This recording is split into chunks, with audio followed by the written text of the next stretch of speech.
Today we're going to talk about linear versus nonlinear.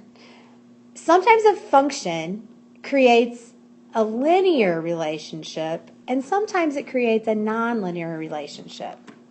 By the end of this video, your lesson objective is this. I can determine if a function is linear or nonlinear. And we're going to look at graphs, equations, and tables, just like we have been, and talk to you about the ways to determine whether a function is linear or nonlinear. First, let's talk about some vocabulary. A linear function is kind of just what it says. It's a straight line.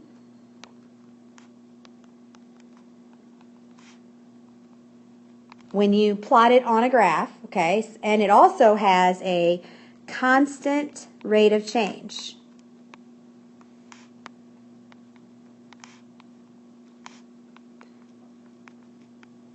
If a function has a straight line when you graph it, or if it has a constant rate of change when you're looking at an equation or a table, you know that that function is linear. A nonlinear function is obviously not a straight line.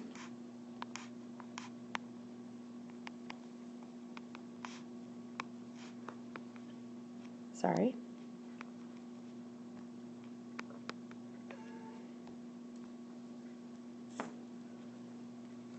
And it doesn't have a constant rate of change. Just a reminder, the slope or the rate of change, okay, is the steepness of a line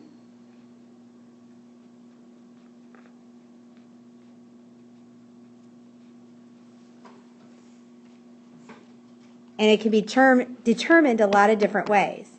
It can be determined through a graph, it can be determined through a table, and it can be determined through an equation. It's always rise over run. Or in some cases, with the table, you need to use ordered pairs. So it's your y values subtracted over your x values subtracted. Please try and get that equation into your head. The y values are your rise, the x values are your run. So let's go to the easiest way to tell if a function is linear or nonlinear, okay? We're going to look at a graph. Linear functions have graphs that show a straight line, which indicates a constant rate of change. So if I picked 2 points on this line in particular, any 2 points, and found the slope, I could pick any 2 other points on that line and get the exact same slope, which is a constant rate of change.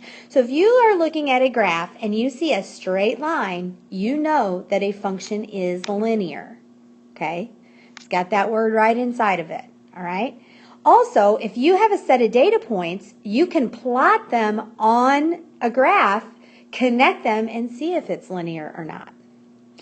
Nonlinear obviously has some kind of curve. I could pick 2 points anywhere on this line, pick another 2 points, and chances are I would find that my rate of change is different. So my slope would be different depending on where I looked on the graph. So very quickly, which one's linear, which one's not linear? You don't have to draw these precisely. Do a very quick sketch of these and then write linear or nonlinear under them and then come back and see how you did. So pause it right now, draw your sketches, and then come back and see if you were right. All right, if you called this one nonlinear, you would be correct. Obviously, it has a curve in the graph right there. See it? Okay, if you called this one linear, you would be correct. It is a straight line, which indicates that it has a constant rate of change or constant slope. Constant means it stays the same no matter what 2 points I use to find the slope. All right, so let's look at another way to find out whether a function is linear or nonlinear. How do I find a function? How do I find if a function is linear or nonlinear from an equation? Well, the way to do that, and we did this last year, but we're going to remind you, the way to do that is to take a function, rearrange it so that it's in slope-intercept form, and see if it fits. Let me show you what I mean. 2x plus 3y equals negative 15. At the moment, that is not in slope-intercept form. So I'm going to manipulate it around, move things across the equal sign, do some dividing to see if it can look like y equals mx plus b. So on this problem, I would subtract 2x from both sides first. When I do that, these cancel, and now I have 3y equals negative 2x minus 15. I want to make sure that there's no number, no coefficient next to my y, because if you look up here, there's no coefficient there. So I divide by 3 so that those cancel. And then I have to divide every other term by 3. We did this in the last unit. So we have y equals negative 2/3 x minus 5. Now, we're going to compare this to the slope-intercept form. Does it have a y? Yes. Does it have a slope next to the x? Yes. Does it have a constant or a y-intercept? Yes. So this equation is linear. Let's look at the next equation. Y minus 2x to the third power equals 4. We're going to manipulate that around so it's close and see if it actually fits. So I want to add 2x to the third power here on both sides. Okay. Y equals 2x to the third power plus 4. Now we have the y all by itself, we have the x on the other side, and we have a constant. So let's look at it compared to slope-intercept form. It has a y, good. It has a number before the x or coefficient, and it has a y-intercept. But this actually is nonlinear. And here is y. See this little exponent here? There is no exponent in slope-intercept form. If there is an exponent in an equation, it is not linear. It has to be exactly like y equals mx plus b. So if it has an exponent, it is nonlinear. Please remember that. So write these two equations down. Yes, I said write them down. Pause the video. Try and manipulate them around and see if they fit into slope-intercept form. If they do, it is linear. If they don't, it is nonlinear. So try it yourself and see how you do. Okay, so let's look at this first one. X squared minus 3x plus 4 equals y. I can manipulate that around, and here's what I'm going to find. See this x squared? That cannot be in my equation for slope-intercept form. So this is automatically nonlinear. Now let's try the next one. Okay, so we know we need the y on the left-hand side, so let's subtract y from both sides. So now we have 3.6 minus y equals 2.1x. I don't want this 3.6 over here, so I'm going to move it. So subtract 3.6 from both sides.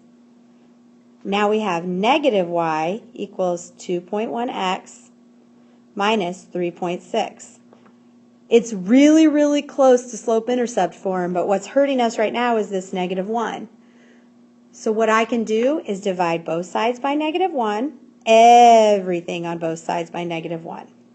I get y, because those cancel, equals negative 2.1x plus 3.6. When I look at this, it has a y, it has a coefficient and an x, so it has a slope, and it has a y-intercept. So this is linear.